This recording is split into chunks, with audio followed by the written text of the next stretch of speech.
Okay. Testing. All right, everyone. Thank you so much for joining me for this talk this afternoon. Inside the Kimberley process, understanding the World Diamond Council's integral role. So, as an introduction, my name is Dr. Adriana Traviati. I'm the founder of Saphira Diamonds in Melbourne and Saphira International in Singapore, and the founder of Nyamira Diamond Corporation, which is a new diamond mining entity in Western Australia, and a member of the World Diamond Council and Kimberley Process Task Force. I'm pleased to present to you today regarding the World Diamond Council's key role in the Kimberley process and discuss how the KP works and why it is so important for the global diamond industry.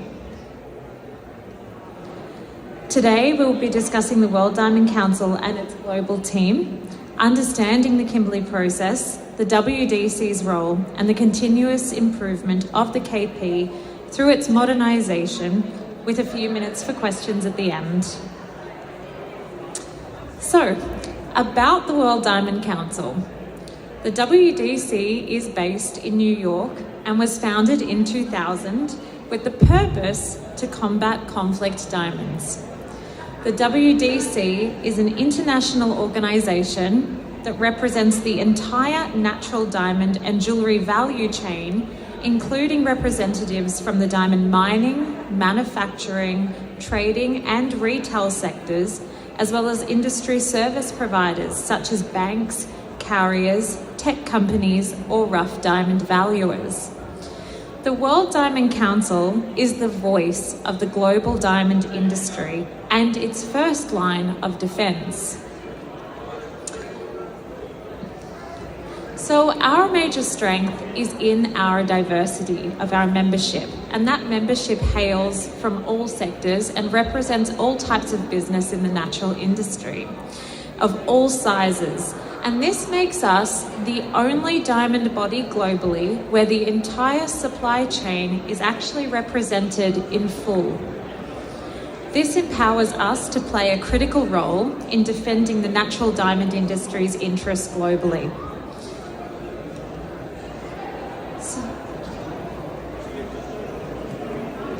So our mandate is clear and clearly defined. Our job is to protect the integrity of the natural diamond supply chain and grow consumer confidence in our product, to represent the interests of the diamond industry and voice its positions within the Kimberley process, and develop self-regulation processes to further responsible sourcing, consumer confidence, and socio-economic development. Our commitment is unwavering as we negotiate on your behalf with governments and civil society, ensuring that every natural diamond tells a story of transparency and responsible sourcing. So the WDC speaks clearly and authoritatively on issues affecting our sector, all the while ensuring that every voice within its ranks is heard and considered, and strives forward in finding common ground that unites us all. The WDC develops coordinated actions that will benefit and strengthen the diamond industry through accountability and responsibility in the following key areas: to ensure responsible sourcing, increase consumer confidence, and to facilitate socioeconomic development. As the largest representative of organisation of the diamond industry as a whole, we have a proven capability of influencing and shaping policies that benefit the entire supply chain. The WDC unites participants in the supply chain committed to responsible sourcing and who believe that such principles enhance sustainable socio-economic development in the countries where they are active. Ethical diamond sourcing sustains the global attractiveness of our product. So this is our wonderful executive team, And our executive team consists of a diverse and skilled global team that are specialised industry experts that work tirelessly to protect the interests of the natural diamond industry and deliver on the World Diamond Council's mandate, which is led by our wonderful president, Fariel Zarouki, our vice president, Ronnie van der Linden, and Elodie Dagouzin, our executive director. So within the WDC, there is a specialised team known as the Kimberley Process Task Force. And the KPTF, as it's called, is a specialised team of individuals within the WDC and represent the most dedicated subcommittee. The KPTF is the key voice in shaping KP policies and practices and helps design practical solutions for key industry issues that affect the global diamond trade. We engage directly with governments and civil society, travel to KP gatherings twice a year, and develop unified positions to protect our industry's interests. So we are a highly specialised, devoted team of members.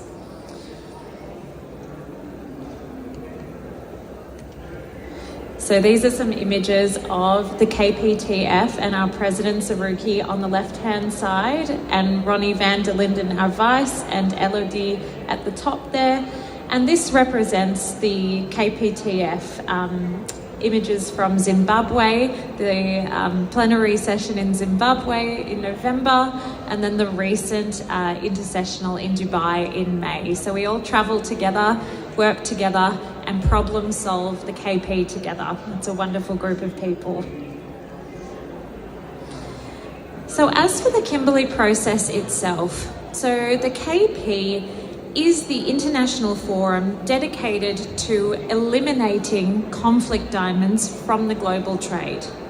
It was established in May in 2000 in Kimberley, South Africa, at a conference supported by the United Nations to address the problem of rough diamonds financing civil conflicts in Africa.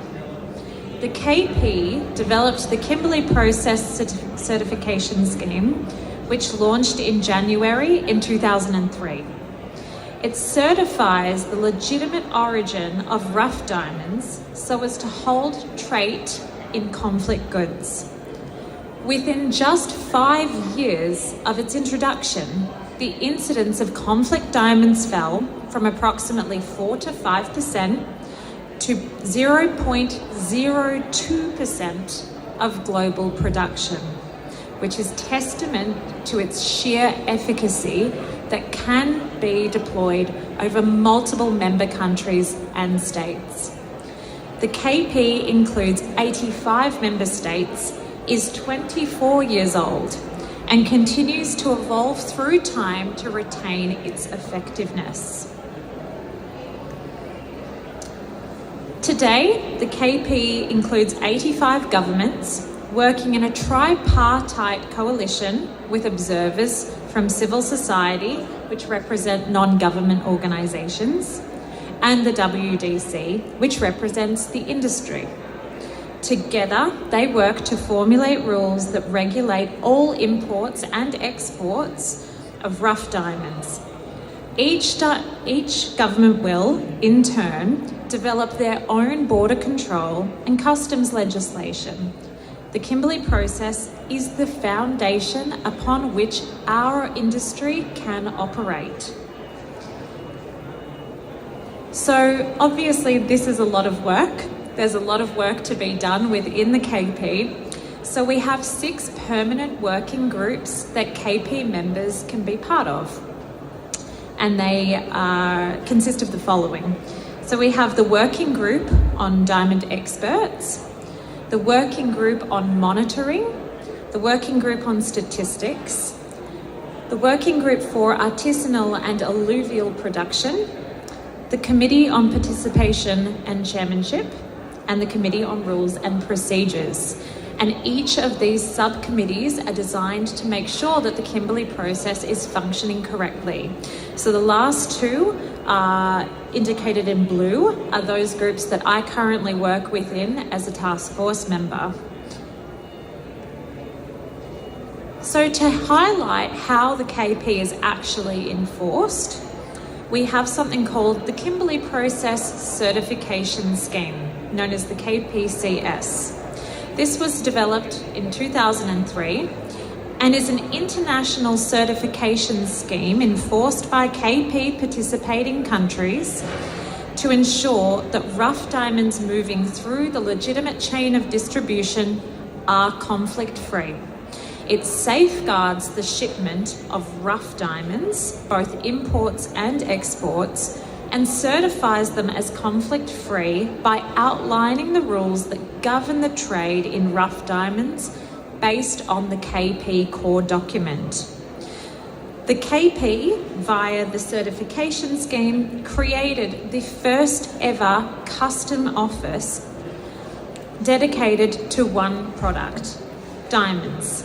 This is essentially like an extension of a regular customs office that just deals with the import and export of rough diamonds alone. This is a one-of-a-kind enterprise globally, never done before, never replicated, and is the baseline of diamond trading globally. The KPCS is the start of a diamond's journey. Without a Kimberley Process certificate, there is no route to market for any rough diamond, and hence zero trade in polished diamonds. Every polished diamond must have a Kimberley Process certificate from rough, or it will not enter the trade. And this is the sheer importance of this process for our global trade. So effectively, what is the Kimberley Process? It is a license to operate. It's a license to operate safely and ethically.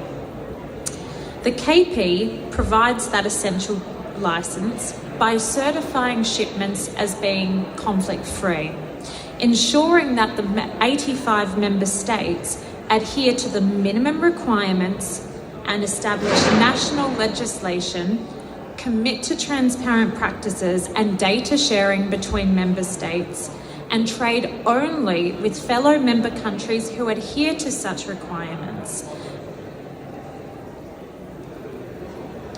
So, with all of this in mind and a basic understanding of the KP, what is the WDC's role?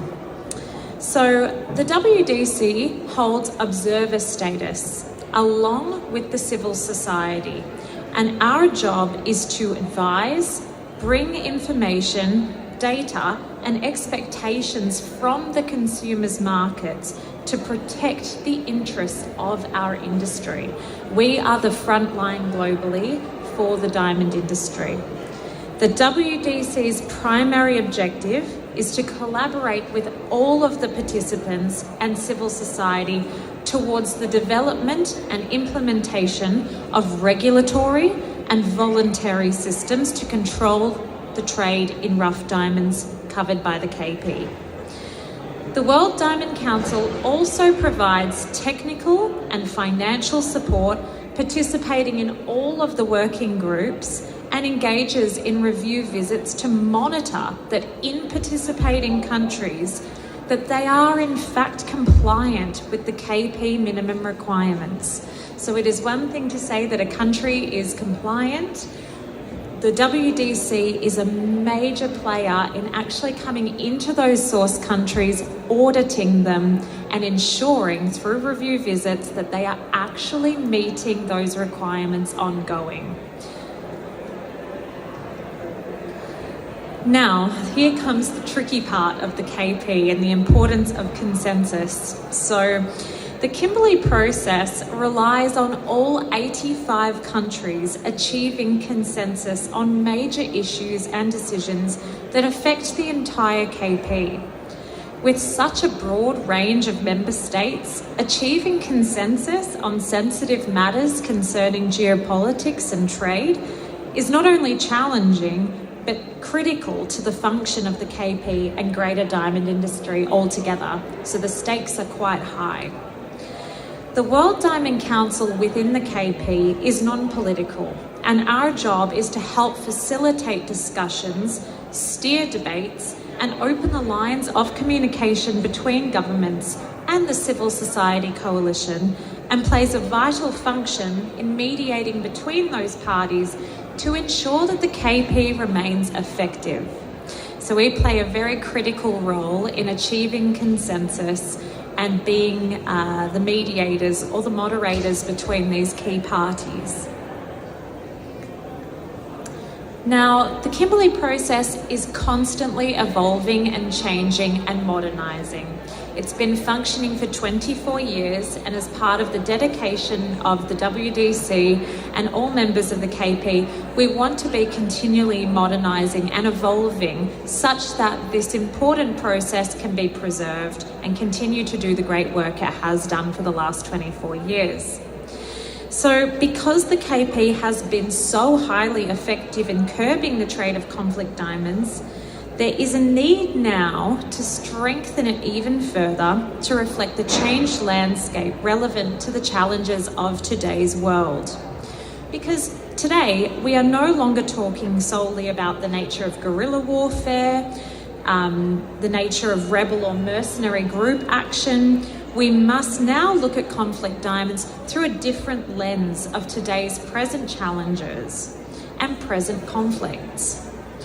As of January in 2023, the KP review and reform cycle began and involved the expansion on the definition of conflict diamonds. The WDC was called on by the Kimberley process to lead this important work and sub-team, and it is as it's a neutral agent and non-political in the international forum. And this work has been led by Kile Mafule of the Kimberley Process Task Force as part of the WDC, and continues to be a focus to ensure that the KP is fit for purpose for years to come and can safeguard trade in the context of today's modern conflicts. The expansion of the definition of conflict diamonds lies at the very heart of what we do.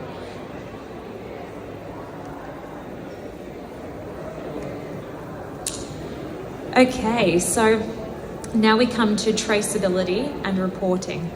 So in an ever-evolving landscape where provenance and traceability are at the forefront of global interests, at the recent intersessional in May in Dubai, the World Diamond Council reminded participating countries that it is their sovereign right to list the single or multiple countries of mining origin where they have evidence to support the claim, hence replacing the asterisk notation on the KP certificate by the names of said countries under the KPCS.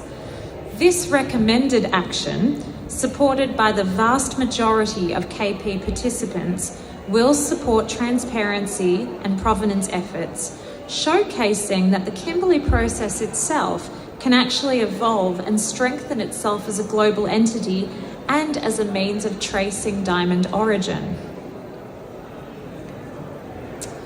So finally, there are many reasons why, as you can see, this work is so important. We do a lot of work globally, and we have a wide variety and array of members from all over the world, from the retail, mine, midstream, and there's a few great reasons to consider joining our mission. So if you join the World Diamond Council, you'll help to lead the international diamond industry into the future. Together, we all make a significant impact, ensuring that every natural diamond continues to be a symbol of trust and excellence. And there are a few key reasons that give back to our members for this rewarding work. So you can engage with all sectors of the natural diamond industry, and it will broaden your perspective of the industry, while also demonstrating your personal commitment to continuous improvement and amplifying our global positive impact. You're also able to be part of the change and show leadership. As a WDC member, you lead from the front, engaging with peers on critical issues, taking proactive actions, elevating standards, and building a transparent supply chain. And then finally, you get to join our global community of leading fellow companies with which you can forge valuable connections and grow your business together. So I wanted to say thank you so much for your attention. If you do have any questions about the WDC or are perhaps interested in joining, or any questions about the Kimberley process, I will now take a few brief questions, or I look forward to discussing with you later. Thank you.